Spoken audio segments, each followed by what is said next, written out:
Gentlemen, good day and welcome to Kiri Industries Limited Q1 FY26 earnings conference call hosted by Valorem Advisors.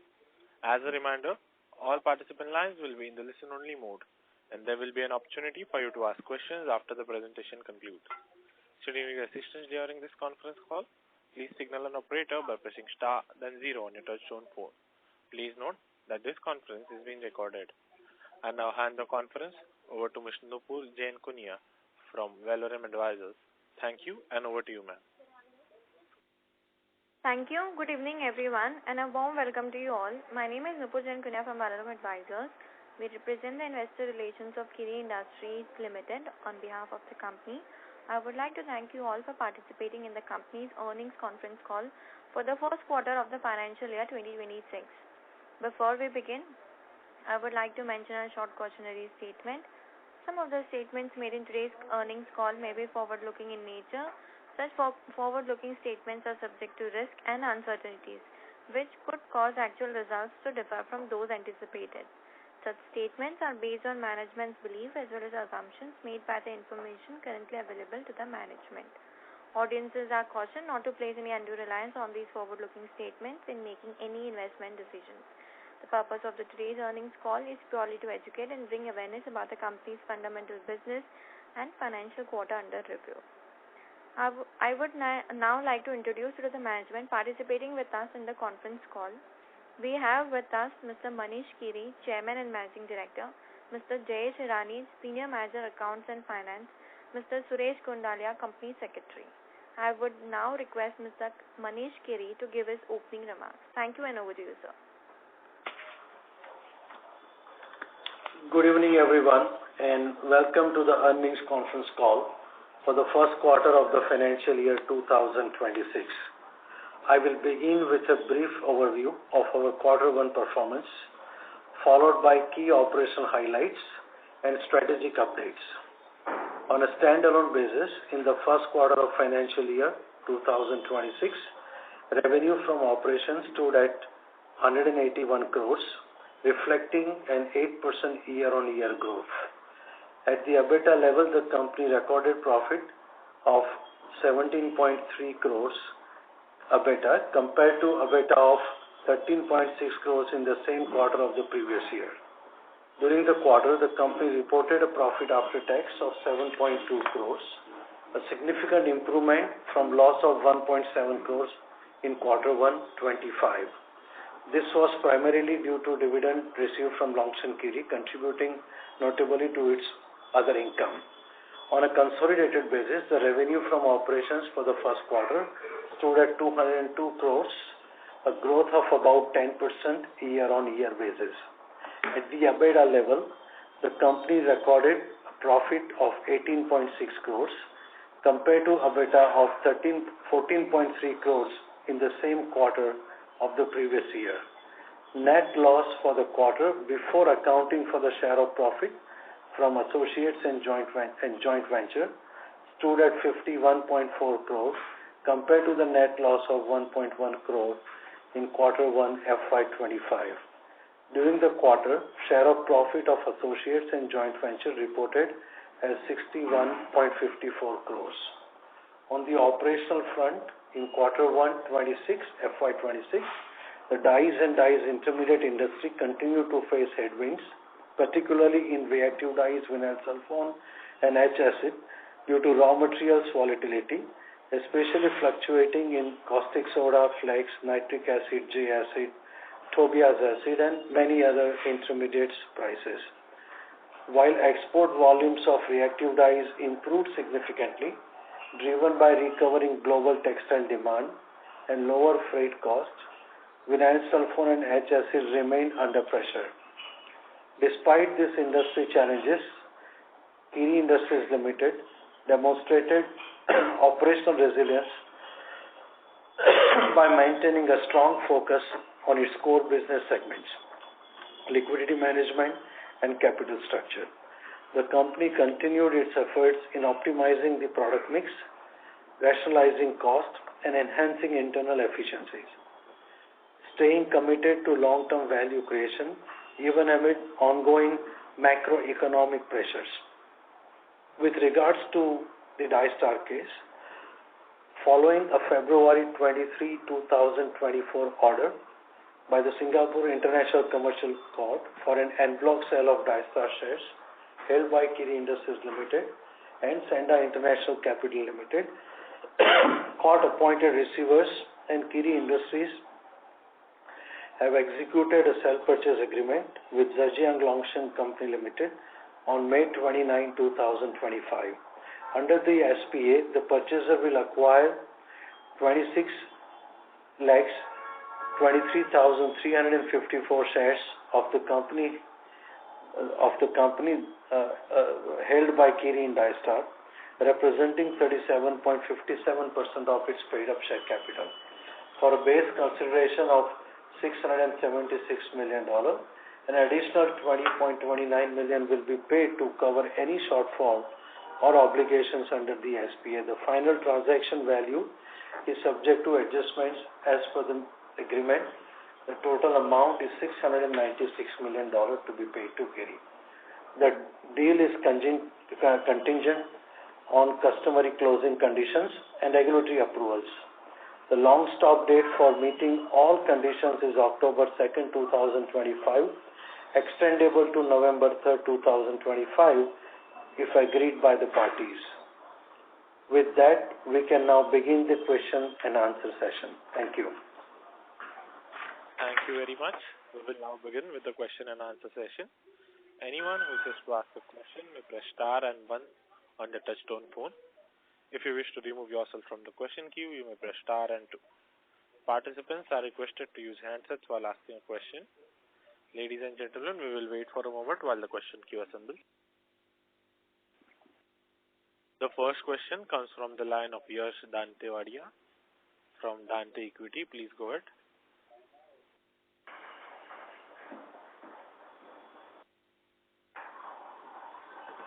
Yes, you can proceed, sir.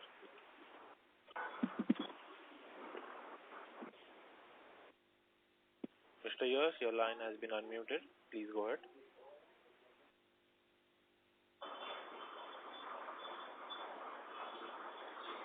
As there is no response from the current participant, we will move towards the next question. The next question comes from the line of Vignesh Iyer from Sequent Investments. Please go ahead. Thank you for the opportunity, sir. Wanted to understand what is the amount of legal fees that we paid in this quarter?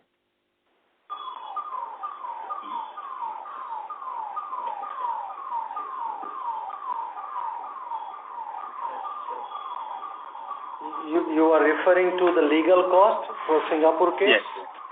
Yes. Right. So all put together, including cost and expenses, is somewhere around 7 crores. So we paid around 7 crores this quarter, right? Right, in the quarter, correct. Which is relatively lesser than the average quarter. So it is going down now. Right, and all this legal costs would be recoverable as part of the deal, right? No, the legal cost which has been awarded to us already will be paid to us, which is part of the recovery that we are getting, part of the amount which has been crystallized. But the cost which we are incurring for the receiver, because this also includes the cost that we are paying to the receiver right now, in addition to the legal cost, and which this numbers include the receiver's payment cost, and all that receiver's cost is going to come back to us along with interest at 5.33%. So all the receiver's cost is going to come back to us, paid back to us. Okay. And as currently, the interest outlay, has increased to 60 crores in this quarter, vis-a-vis 54 crores that we, paid last quarter. So what is the exact cost of borrowing that we are incurring behind this advance that we have received? Of the borrowing that we have taken. The interest which you see in the consolidated numbers, right, is Right. the interest which has not been paid but which is accrued on the account of the project loan and the advances that we have taken against the judgment order. So the judgment funding which we took, about $130 million, which is being infused in the project, that interest is being accrued. And the interest along with the principal would be paid as and when Diastar sale proceed is realized, if Diastar sales proceed is realized. So so it is mainly on the account of the advance that we have received for the new project, and which is not to do with the operations of the current business, which is for the copper project that we are implementing right now. But I mean, it would be payable, right? It has accrued, just like our cash outflow has not happened. But once Daisha money comes in, we have to pay this interest, right? Yes. Yes, correct. Yes, correct. So it will be paid when Daisha proceeds are received. Okay. And sir, could you give a brief about what is the status of copper project, about the team that has been put in, for the operation and management of the project to make it ready for operations. And if you also could share a timeline, like when would we, the same team can be also part of the call where we can interact with the team.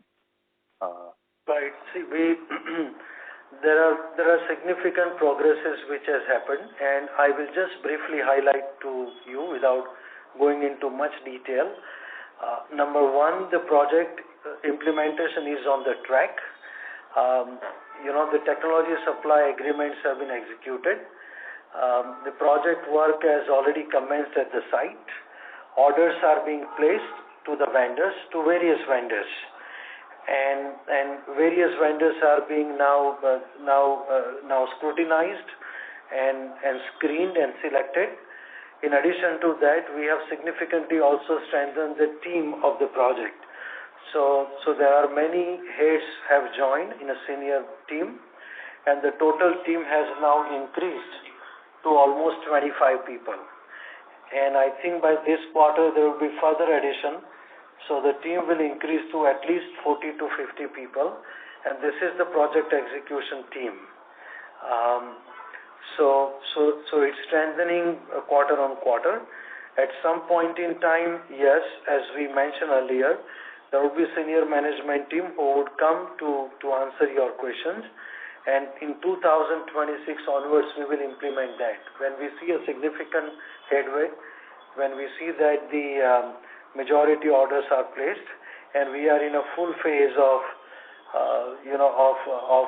having proper and executed timeline, definitely will be updated by the responsible people of copper project. Okay, sir. Thank you, sir. That's all from me.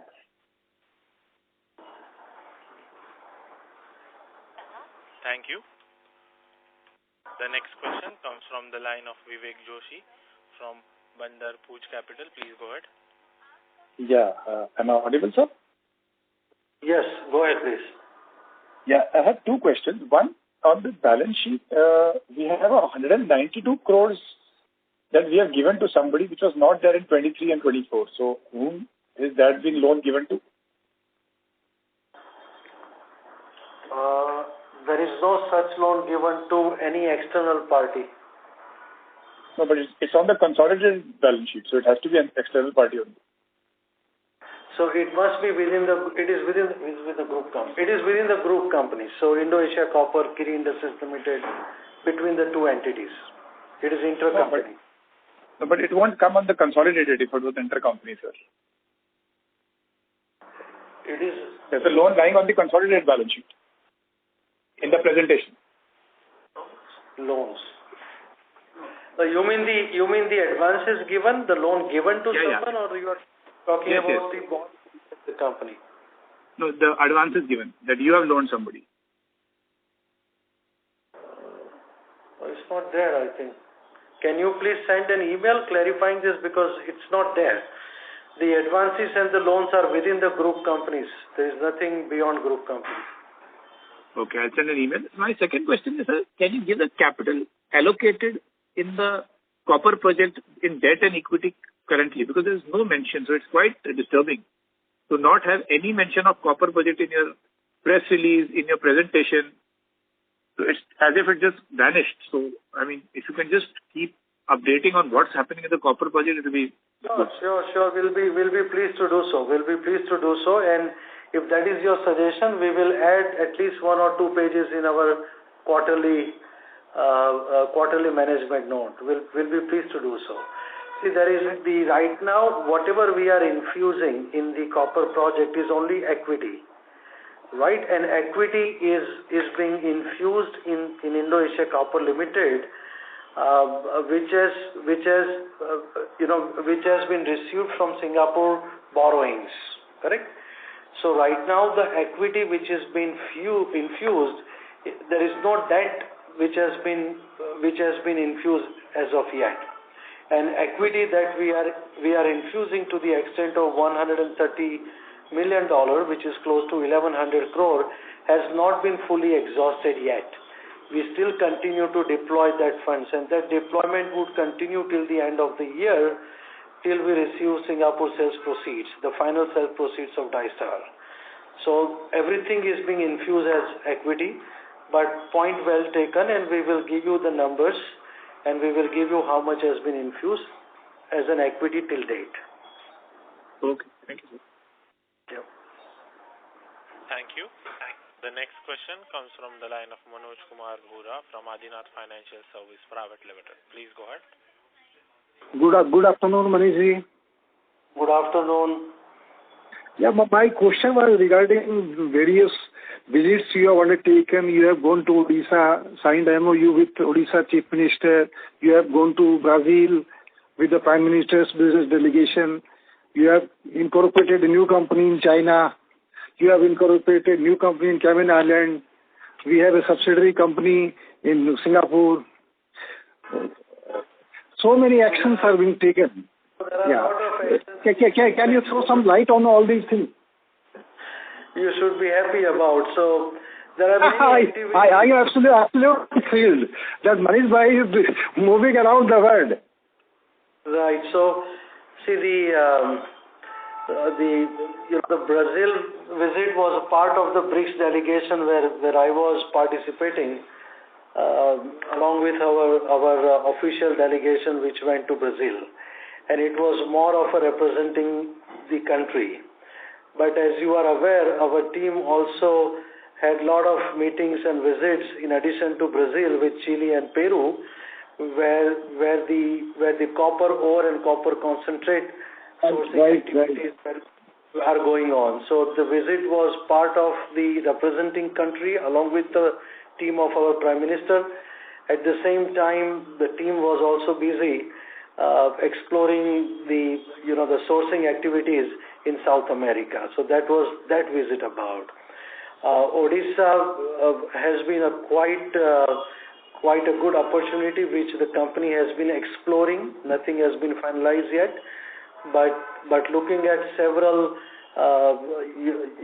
opportunities and the Odisha government's incentive schemes, it appears that there might be some viable project in another 3 to 5 years which may be able to explore there. So we are trying to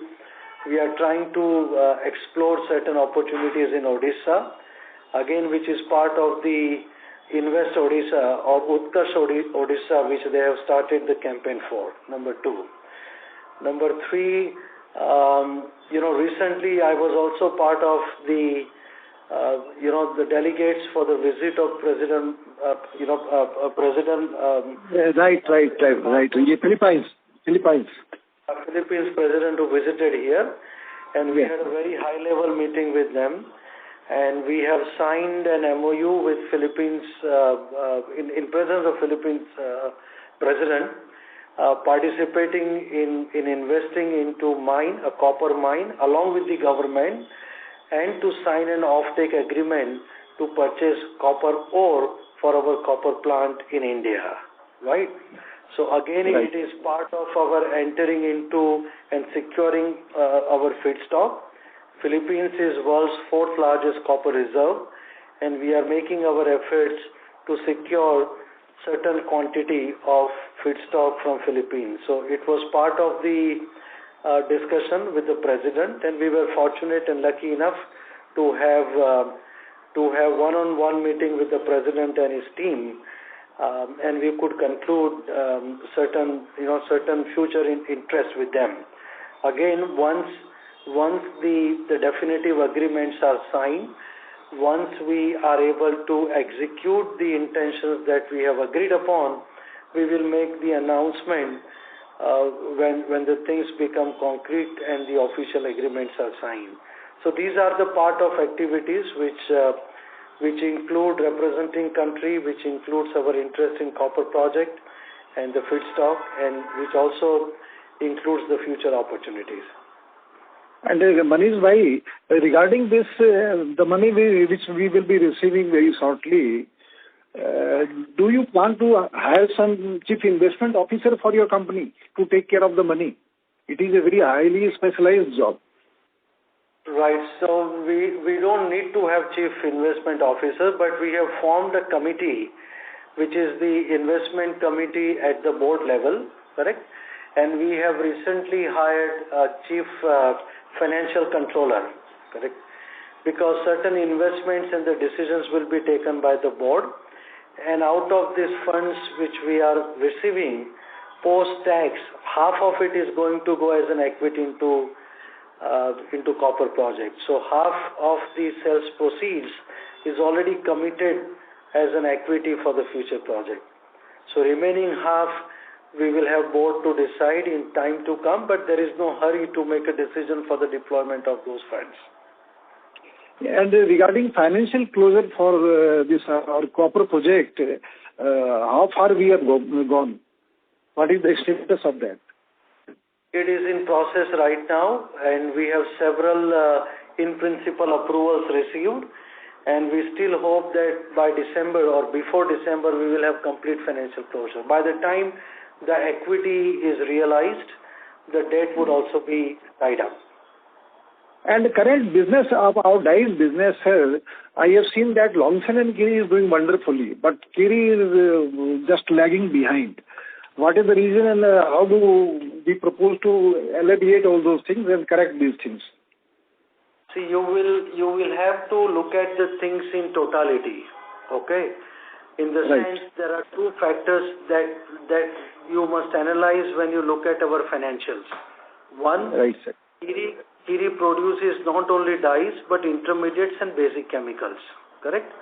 And those intermediates and basic chemicals are supplied to Longshan Kiri, and where the JV Longshan Kiri produces finished products and sells. So finished products margin is captured to the profit of Longshan Kiri into Kiri.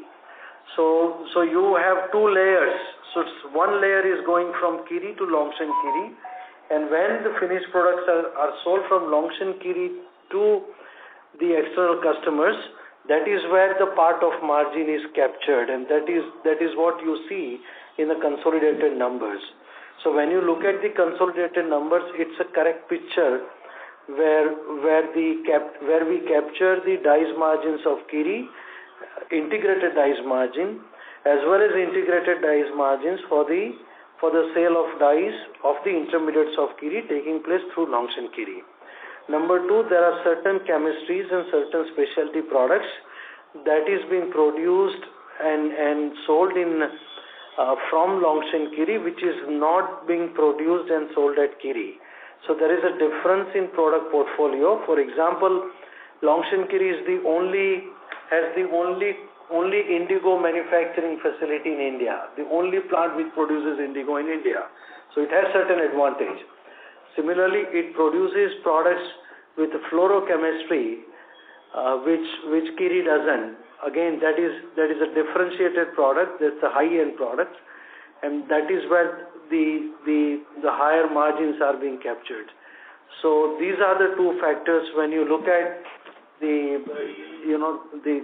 differences between Kiri and Longshan Kiri. then going forward, what is our expectation of Kiri standalone? Kiri standalone, the moment the legal and the receiver cost is going to go away, you will see profit after tax also. You will see positive on that side. And Kiri has been also facing challenges in terms of capacity utilization. Our capacity utilization has been almost 48% in this quarter, and that is the challenging part. Because we are having too much of capacity is not being able to fill for almost 3 years now. So we are trying to change product mix. We are seeing what more products can be added, and the challenges on textile sector has been percolated into challenges for the dye sector, and that is where we see the shrinkage and the reduction of margin. We are not able to earn enough. The major factor is the lower capacity utilization and also the burden on legal cost. So these are the two factors. Once we try to address one of them, you will see improvement in the margins. Thank you, Manish bhai, for answering all my questions. Thank you. You're welcome. Thank you. Before we take the next question, we would like to remind participants you may press star and 1 to ask a question. The next question comes from the line of Nandan Ganatra from Delta. Please go ahead. Hello, sir. Am I audible? Yes, Nandan bhai. Go ahead, please. My question is, sir, on the last quarter, we have given guidance in our existing dyes business as 1,500 crore top line this year. So, do we maintain this guidance? No, I think it's currently we taper down. We reduce our forecast, in fact. Yeah. And I'll give you the revised forecast where we are trying to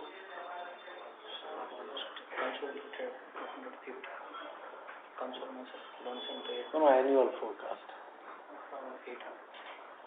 So we are not maintaining that currently because the headwind is still continuing, and we see the challenges continuing even the rest of the year. So we would revise it on a standalone basis to be close to 800 to 900 crore, and on consolidated basis, right around 1,200 to 1,300 crore. So there is at least 20% reduction in the forecast that we were trying to achieve earlier. Okay. Thank you very much for the answer. Thank you. Thank you. The next question comes from the line of Ankit from Fusion Capital. Please go ahead. Yeah, hi. I am audible, right? Yes, Ankit, go ahead. My question is on our en bloc sale for Dystar. So as previously discussed, we were on track on 2nd of October, right? So can you throw some light where are we now and on track or not? So that is still fully on track, and Longshan is in the process of complying with the condition precedent before closing. And those conditions which they had mentioned in sale purchase agreement, what we have been informed, they are trying their best to get mainly the regulatory approvals from the Chinese government, and which is on track. As far as what we understand, the receiver has been closely following up, and there is a close communication and submission of lot of information and data going on between the Longshan and the receiver, which we are not privy to. But as far as the message that we receive is that the approval process is on track, and October 2nd is a firm date in which they should be honoring. And if not, then the next extendable long stop date is November 3rd, and November 3rd would be the full and the final date. So hopefully between October 2nd and November 3rd, we should get this concluded. Okay. And sir, here this is the deal completion date, right? So receiving the cash would need some additional days, or is it the same?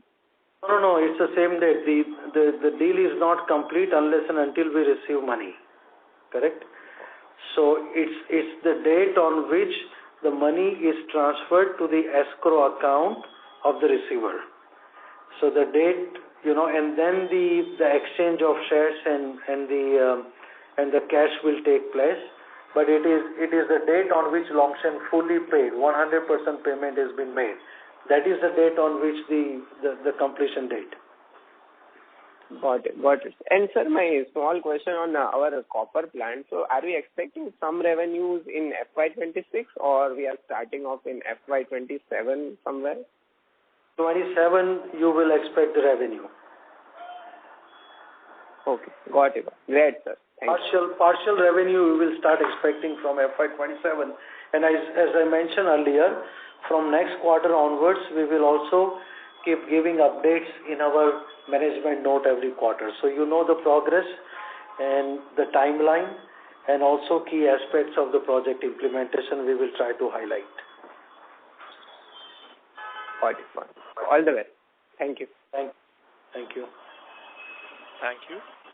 The next question comes from the line of Vivek Joshi from Bandar Bhuj Capital. Please go ahead. Yeah. Thank you for the opportunity again. So, one question I had is, if the finance was supposed to be, the project money was needed in tranches only, then why was 1,100 crores raised in one go and we are paying so much interest cost on that? That's my one question. So the entire 1,100 was raised at one go. It was all in one go.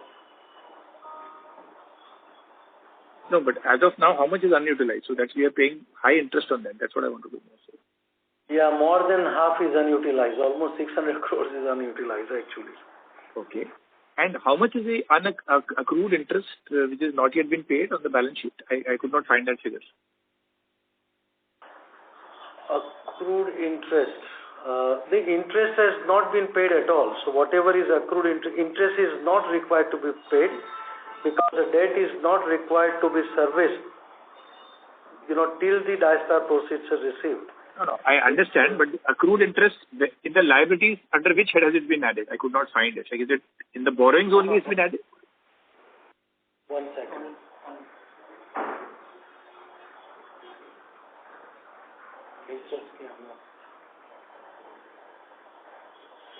Consolidated statement borrowings. It is added to the borrowing. Okay, so as of now it's 1143, consolidated is outstanding. Yes, correct. That is the outstanding. Exactly right. Okay, thank you so much. Thank you. The next question comes from the line of Samir from Purecha Global. Please go ahead. My question is, suppose Senda doesn't get the approval from Chinese government, what happens finally then? So then, if Senda doesn't get approval from the Chinese government, and by October 2nd, if receiver sees that there is no possibility or there is no certainty, let me put it this way, then this will go to the second bidder. Okay, and is the second bidder the valuation being disclosed or in public knowledge? No, that is not been disclosed. But what we understand from market knowledge, it should be around $1.6 billion. Okay. And my last question is, suppose it has to go to the second bidder, then it will probably take 6 months more? No, then 31st of December is a long stop date. So the next bidder needs to complete before 31st December 2025. So I think the second bidder has also right now been kept into discussion by the receiver.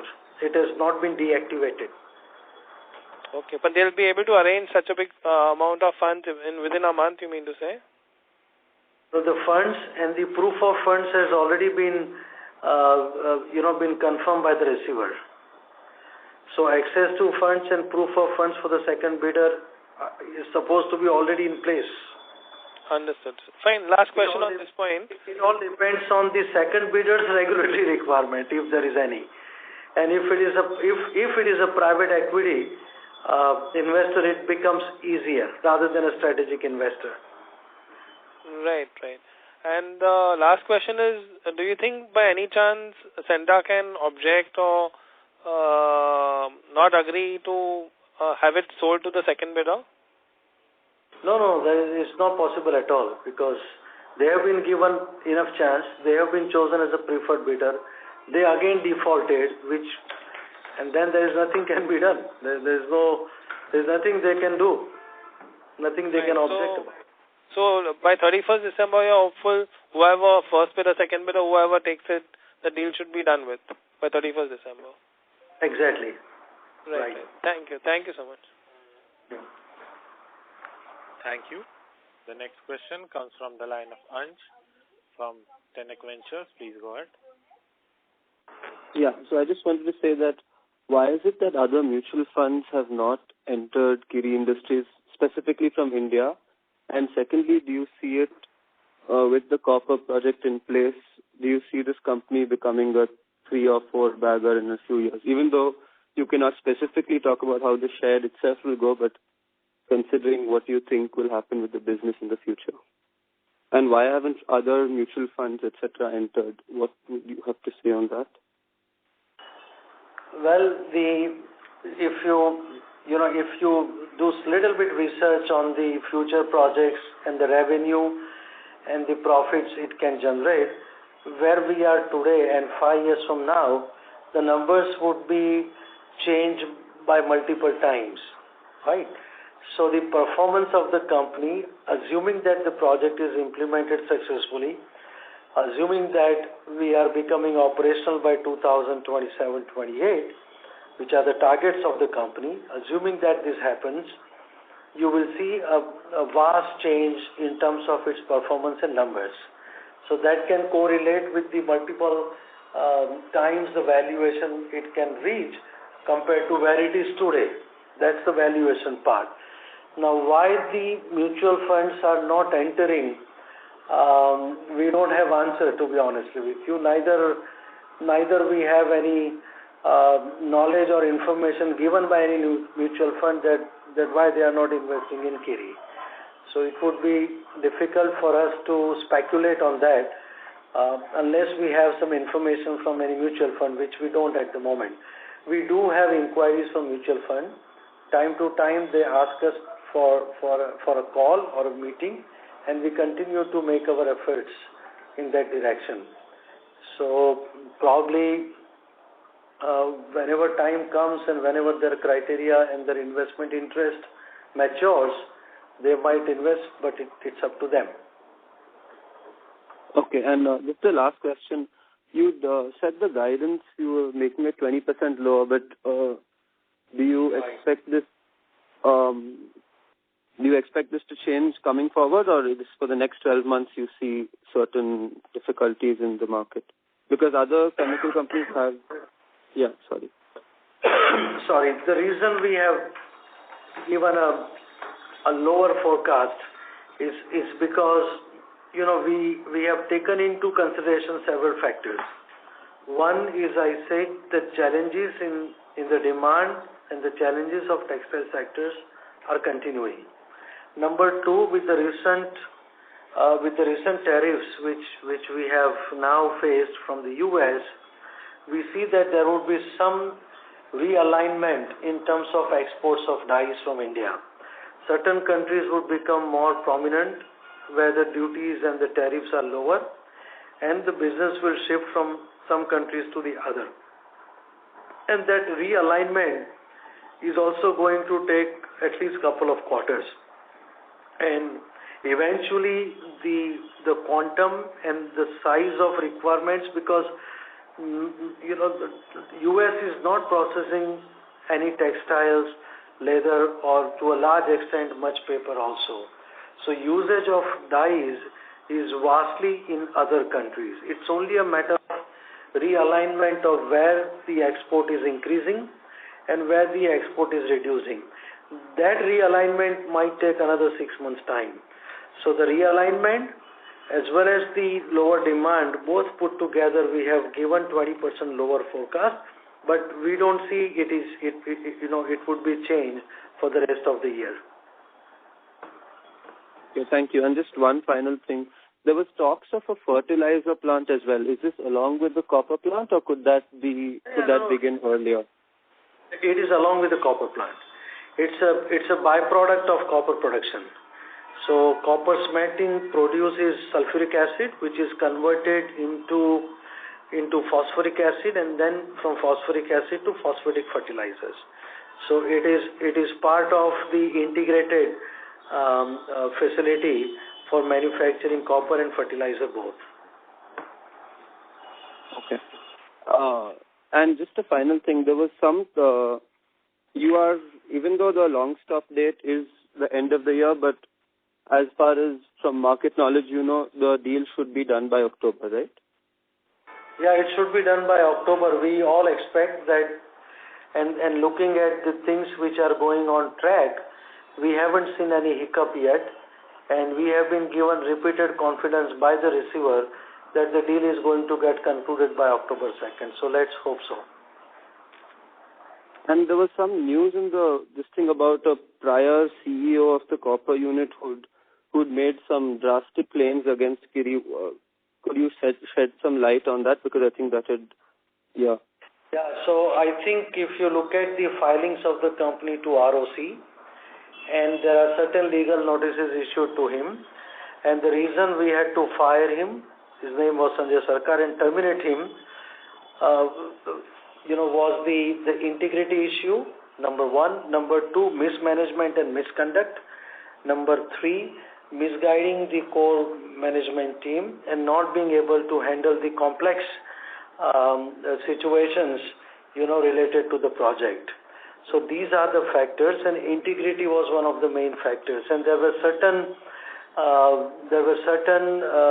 incidents which happened, which was discussed at the board of Indo-Asia Copper Limited, and the board unanimously decided to terminate him. So he was also a board member as well as the CEO.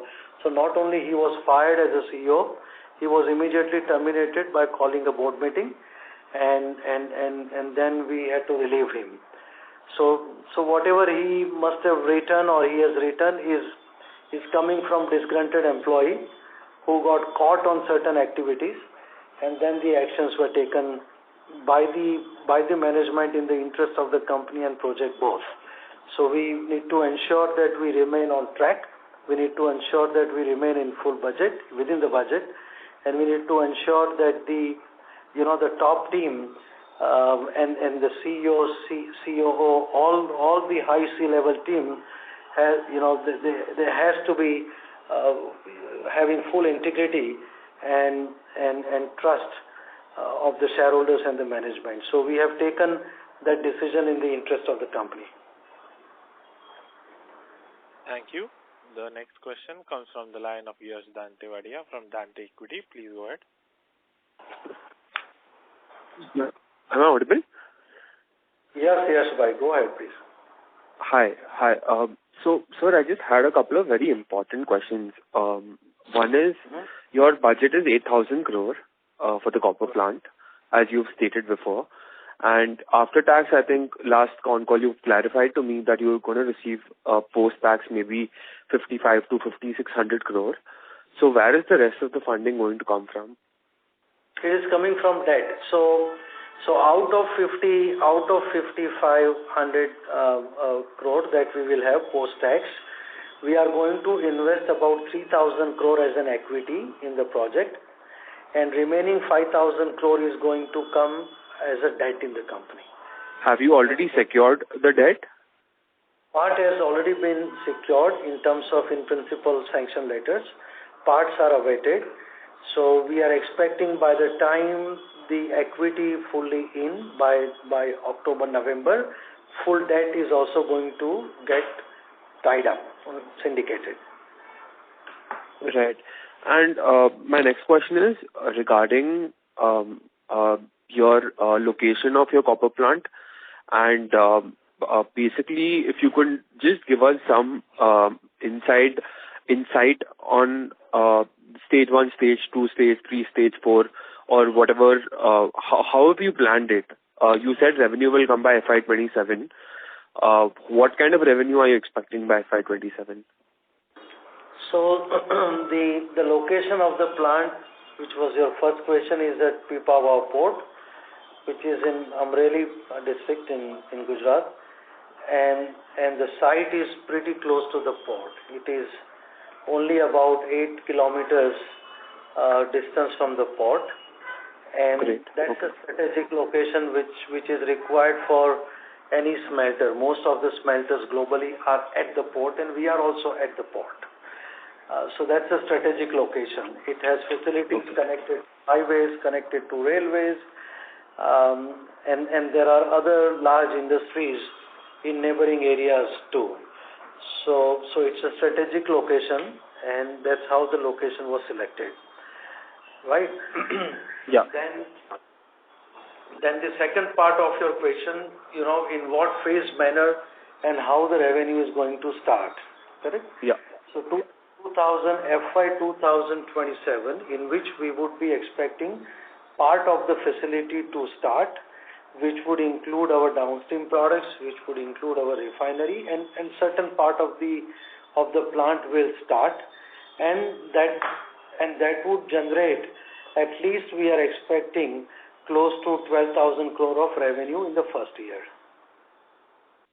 As far as your capacity utilization scale up is concerned, when you say FY 27 you'll do 12,000 crores, what capacity utilization are you factoring in the FY 27 number?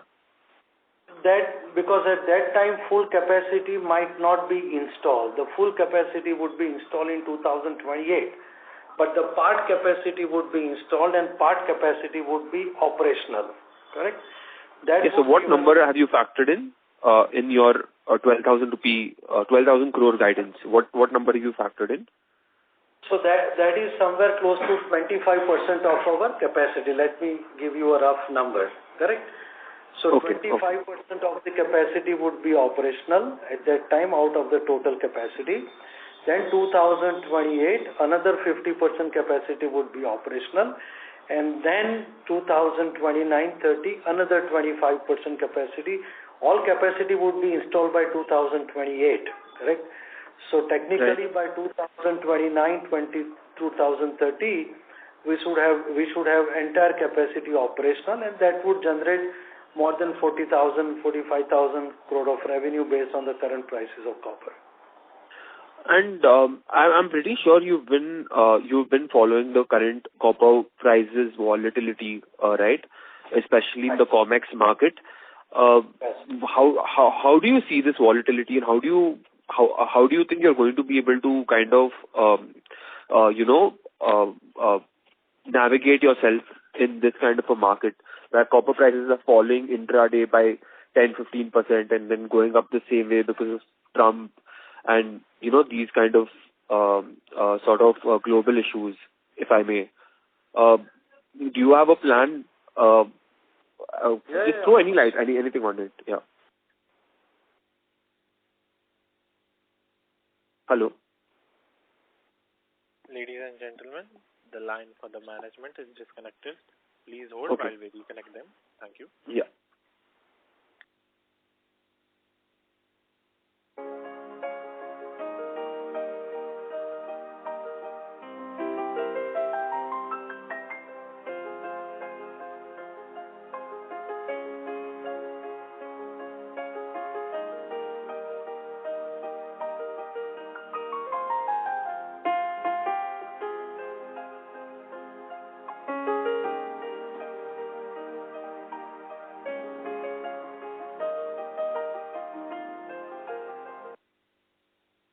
Ladies and gentlemen, thank you for being on hold. The line for the management is reconnected. Thank you, and over to you, sir. Sorry, the line got disconnected. No problem. So I hope you got my question. Yes, I got your question, and your question was pertaining to the volatility in the market. So, So, number one, there would be, and you have seen, the short-term volatility has been there and has been there since few years. Some of the U.S. uncertainties have increased that volatility. Correct? Now, the way the business functions is purely linked with LME. right? And we would be hedging the LME, so there would be a separate team, and which is true with every major copper producer, is there is a permanent hedging team. So we would be continuously hedging on daily basis for our sourcing of copper as well as our sales of copper both. So hedging would neutralize the short-term volatility, and on the long-term trajectory, the copper is expected in the next 2 years to touch almost $15,000 a ton. Now, if the long-term trajectory is going to be on a positive direction, that would allow us to have expansion in our margins, that would allow increase in TCRCs with treatment charges and refining charges, and that would give opportunities to expand margins in future. But short-term volatility and short-term fluctuations have to be managed by hedging, and will be capable to do so. Thank you. The next question comes from the line of Jay Kataria from Goldman Sachs. Please go ahead. Hello. I just wanted to understand, we are projecting such ambitious revenue numbers. Have you already, identified the buyers? Is there companies that produce? Yeah, for example, see, today as a country, we are net importer of refined copper and consumer products of copper. So for buyers, it's purely import replacements. And you don't need to be worried on the sell side. The most challenging part is the feedstock side, is to secure the copper ore and copper concentrate. Selling in India till we reach 1.8 million ton of production in India, which is the current consumption, it's all going to be import replacements. And import replacement at domestic sales, there are buyers who line up, in fact. So there is no problem for sale. Everything is being sold at a spot market currently for copper. Okay. We could do long-term contract, but if we do long-term contract which are linked with the price, then we might be losing, because people would then ask us to bind us in terms of prices, which we don't want to do. We would rather sell material at spot and realize better pricing when LME continue to increase gradually in future. Okay. I had another question. Since we are planning to only invest 50% of the proceeds from our sale of Tristar into the copper plant, have we given any thought about what we plan to do with the rest of the copper? I know this question has been asked, I think, numerous times in the past 3 or 4 con calls, but have we arrived at any numbers, or are we just going to sit on it and look for another sector or inorganic opportunity? Yes, currently we are going to sit on it, and it is the common consensus of the board that we will sit on it and we will look for good opportunities to invest in future.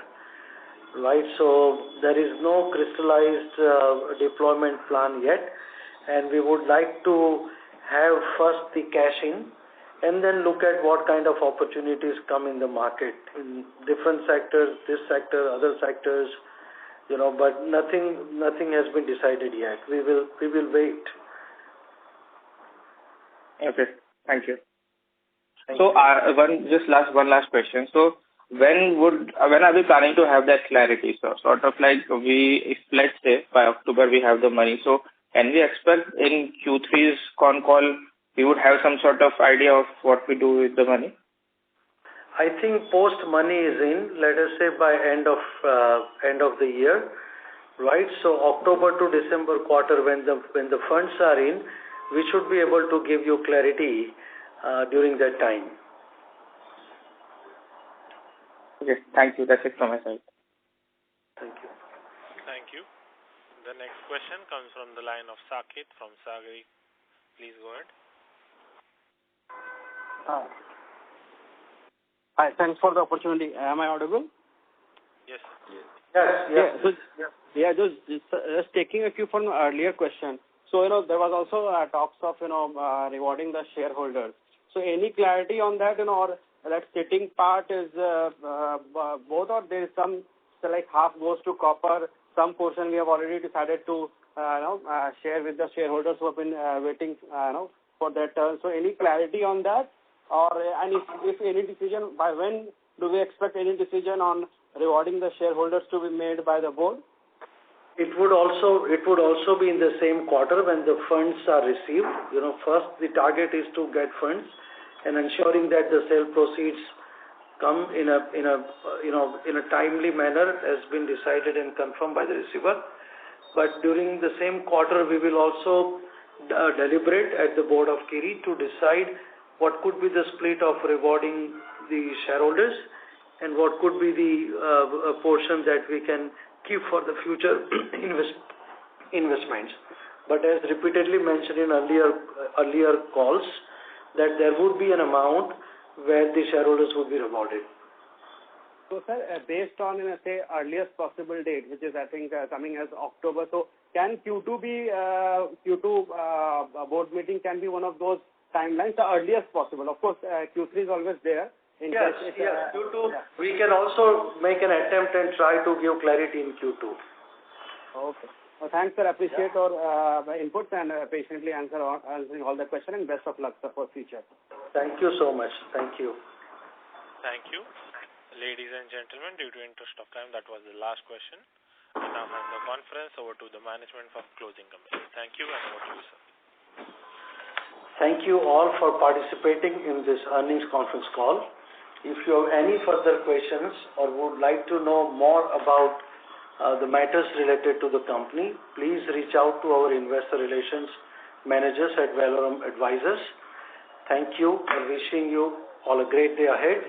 See you in next quarter. Thank you. Thank you. On behalf of Valorum Advisors, that concludes this conference. Thank you for joining us. You may now disconnect your lines.